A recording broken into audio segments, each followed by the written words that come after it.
وزیر اعظم محمد شہباز شریف صاحب کے انیشیٹو پر 1000 پاکستانی طلبہ، زرعی ماہرین اور کسانوں کو چینی زرعی جامعات اور تحقیقی اداروں میں جدید مہارتوں سے آراستہ کیا جا رہا ہے۔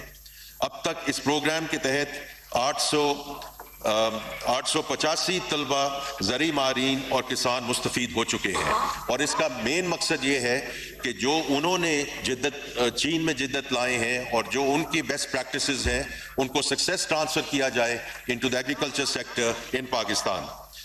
اور آخر میں یہ کہوں گا کہ نجی شعبے کی شراکت کے ساتھ زرعی کولڈ سٹوریج بنانے جا رہے ہیں جس پر 7.1 ارب روپے خرچ ہوں گے، because this value chain and investing in this value chain is extremely important to get the value added agriculture moving۔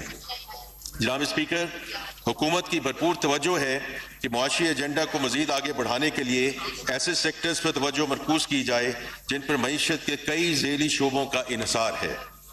تعمیرات اور ہاؤسنگ کا شعبہ پوری معیشت کے لیے اکنامک ملٹی پلائر کی حیثیت رکھتا ہے۔ اس شعبے کو متحرک کرنے، سرمایہ کاری کی حوصلہ افزائی کرنے اور روزگار کے نئی مواقع پیدا کے لیے ہم نے بجٹ میں ہاؤسنگ اینڈ کنسٹرکشن شعبے پر عائد ٹیکسوں کو معقول اور متوازن بنایا ہے، اور سبسیڈائز لو کاسٹ ہاؤسنگ فراہم کرنے کے لیے وزیر اعظم اپنا گھر پروگرام کا آغاز کر دیا ہے۔ جناب اسپیکر، میں نے معزز ایوان کے سامنے بجٹ کی ترجیحات رکھ دی ہیں۔ میں یہاں پاکستان کے عوام کو خراج تحسین پیش کرنا چاہوں گا جنہوں نے معاشی استحکام کے سفر میں ہمارا بھرپور ساتھ دیا۔ ہماری حکومت کا وعدہ تھا کہ ہمیں جیسے ہی وسائل دستیاب ہوں گے ہم ان وسائل سے ریلیف پرووائڈ کریں گے۔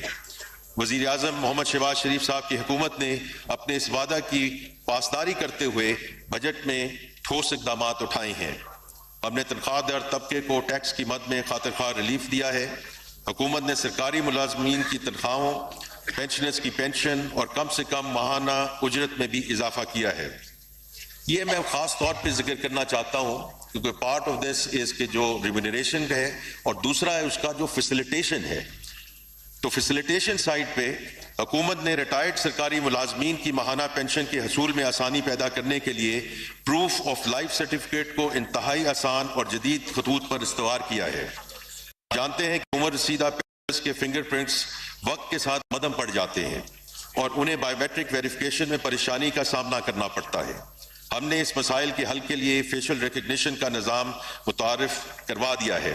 اب پینشنرز گھر بیٹھے پاک آئی ڈی ایپ کا استعمال کرتے ہوئے اپنی proof of life identity verification کر سکتے ہیں۔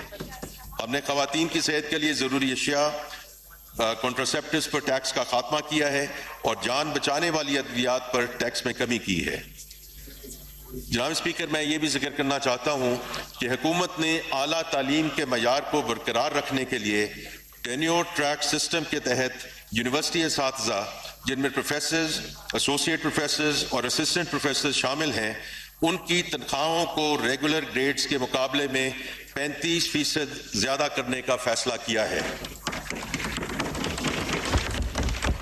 جناب اسپیکر، سینٹ کی قائمہ کمیٹی برائے خزانہ و محصولات نے ہمیں اپنی قیمتی تجاویز سے نوازا جس کے بارے میں آج یہاں ایوان میں اس پہ بحث بھی ہوئی۔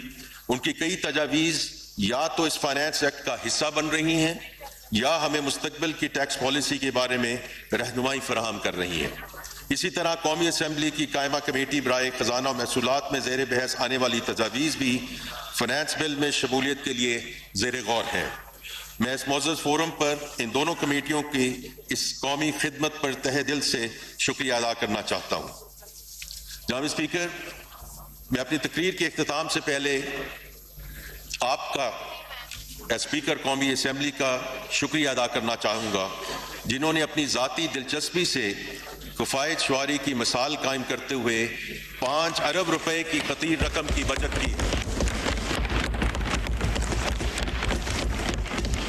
میں سینٹ چیئرمین کا بھی شکریہ ادا کرتا ہوں کہ انہوں نے بھی کفایت شعاری کا مظاہرہ کرتے ہوئے 1 ارب روپے کی رقم کی بچت کی ہے۔